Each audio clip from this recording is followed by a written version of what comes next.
Қайырлы күн достар, бүгін сіздерге қатпарлы қаттаманың рецептімен бөлісетін боламын. Жасау жолы өте оңай, азғантай ғана ингредиенттерден жасалады. Өте жұмсақ болып шығады. Оны бөлгенде де дәл осындай қатпарлы болып шығады.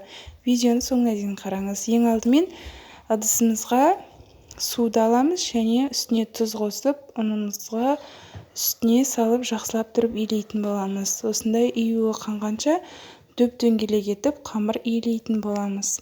Июі қанған қамырды салафан пакетімізге салып, жақсылап орап қоятын боламыз.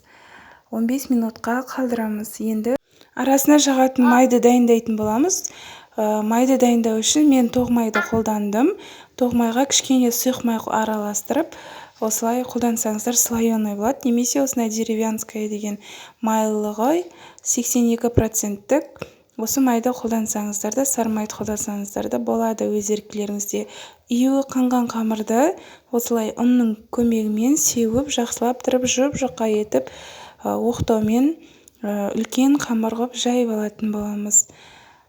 Алдымен қамырды осылай жан-жақтарын бірінші жайып аламыз, сонда біздің қамырымыз теп-тегіс болып шығады. Біздің қамыр міне осылай жұп-жұқа және теп-тегіс етіп жайып алдым.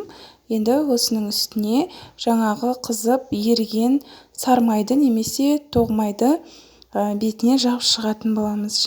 Еріген тоқ майымызды дәл осылай қасықтың көмегімен барлық шетіне жағып, сосын кисточкамен немесе қолмен де жағып шыға берсеңіздер болады. Және дәл осылай жарты бөлігіне жағып бола салысымен осылай рулет етіп орайтын боламыз. Орап болғаннан соң тағы да келесі бөлігіне май жағып, оны да солай орайтын боламыз. Олай істемейтін болса, қамырымыз тоңып қалуы мүмкін, сондықтан дәл осылай жасағандарыңыз дұрыс. Енді қамырымызды 4 бөлікке бөлдім, және де оны екі түрлі әдіспен дөңгелеттім. Ол тура осыны дәл осылай жия саламыз. Екіншісі осыны улитка сияқты дөңгелек ететін боламыз. Екеуінен де бірдей қатпарлы қаттама шығады, өз қалауларыңызша осы түрін қолдана берсеңіздер болады. Енді оқтаудың көмегімен жаңағы түйілген қамырларымызды дөп-дөңгелек етіп жаятын боламыз. Бұл енді біздің слоеный тестамыз шықты. Енді қызып тұрған табамызға кішкене ғана май құямыз.